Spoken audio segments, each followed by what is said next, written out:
शपथ में क्या रोड़ा अटकाए जा रहे हैं, प्रॉब्लम क्या है और इनको निचले स्तर से अपॉइंटमेंट क्यों नहीं मिल रहा है? जी, आपको, आपके मेरे साथ बैठे हुए सभी को पैनलिस्टों को और देख रहे आपके सभी दर्शकों को धनतेरस की ढेर सारी शुभकामनाएं, दीपोत्सव की। क्या सुरेंद्र जी को भी धनतेरस की बधाई दे रहे हैं? ये सवाल एक और पूछा जाता था। हाँ, बिल्कुल दे रहा हूं, उनको भी धनतेरस की शुभकामनाएं। उनके यहां भी धन धान्य से परिपूर्ण रहे, कोई कंगाल गरीब न रहे। गरीबी हटाओ का नारा ये देते रहे, गरीबी हमने हटाने का काम किया है। हम धनवंतरी से ये अपेक्षा करते हैं कि सबको स्वास्थ्य लाभ देने का भी काम करें। स्वास्थ्य मैं तो बस क्लैरिटी के लिए पूछ रहा था। एक दूसरी बात, आपने तारीख को लेकर बार बार पूछा।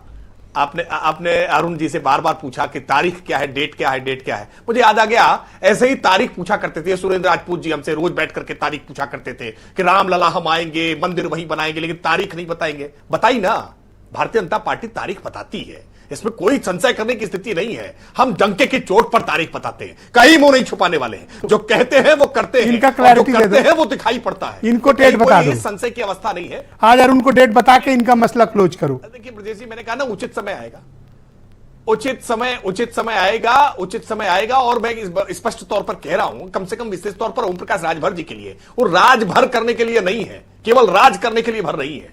सच्चाई यह है कि वो वंचितों की लड़ाई लड़ते हैं, वो गरीबों की लड़ाई लड़ते हैं, मुखरता से बोलते हैं, अच्छा लगे या बुरा लगे बोलते हैं, कहते हैं। और मुझे लगता है कि ये किसी राजनीतिक कार्यकर्ता के लिए प्रामाणिकता। तो आप इतना इंतजार क्यों करा रहे हो? वो कह रहे हैं दिल्ली बात हो गई, क्लियरेंस मिल गया, लेकिन स्टेट वाले बिजी हैं, वो तो खुल के कह रहे हैं। देखिए, इसमें कोई दो राय नहीं ब्रजेश जी, ये सच्चाई है कि इस समय 5 महत्वपूर्ण राज्यों के चुनाव हो रहे हैं और उसमें विशेष तौर पर उत्तर प्रदेश की सीमा से लगे हुआ मध्य प्रदेश, राजस्थान और छत्तीसगढ़, ये तीनों ही उत्तर प्रदेश की सीमा से लगते हैं। इन तीनों राज्यों के चुनाव में उत्तर प्रदेश के तमाम नेताओं की महत्वपूर्ण भूमिका है। कई हमारे केंद्रीय मंत्री, हमारे दोनों उप मुख्यमंत्री, मुख्यमंत्री जी, संगठन के तमाम बड़े पदाधिकारी, ये सब इस समय चुनाव। अरे आपके पास सब चीजों के लिए समय है। एक आदमी को 5 मिनट शपथ के लिए आप कह रहे हो समय नहीं है। पहले कहा घोसी का चुनाव हो जाने दो, चलो भैया हो गया। फिर कहा अच्छा रिजल्ट आने दो, वो भी आ गया। फिर कह रहे थे अच्छा रुको, आचार संहिता पहले करा देंगे, अब कह रहे हो चुनाव। अरे तो क्या 3 दिसंबर के बाद कराओगे? आप निश्चिंत रहिए ब्रजेश जी, सबसे पहली सूचना भारत समाचार को और आपके पास तक पहुंचेगी। और ये जो सुरेंद्र राजपूत जी, मनोज यादव जी, ये तमाम सारे लोग जो और इंतजार कर रहे हैं ना, ये सबके पास सूचनाएं पहुंचेंगी। आमंत्रण भी देंगे, बाकायदा बुलाएंगे, जहां भी शपथ ग्रहण होगा आमंत्रण देकर के बुलाएंगे, सबको अच्छा चाय नाश्ता भी कराएंगे।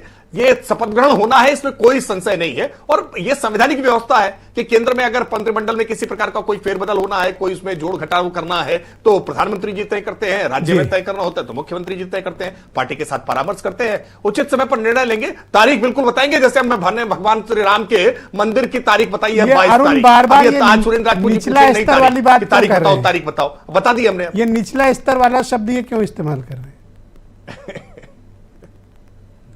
देखिए, मुझे लगता है कि शब्द हैं अलग अलग शब्दों के अलग अलग अर्थ लिखे जाते हैं। मुझे लगता है कि प्रादेशिक नेतृत्व, राष्ट्रीय नेतृत्व कह लेंगे तो भी अच्छा रहेगा।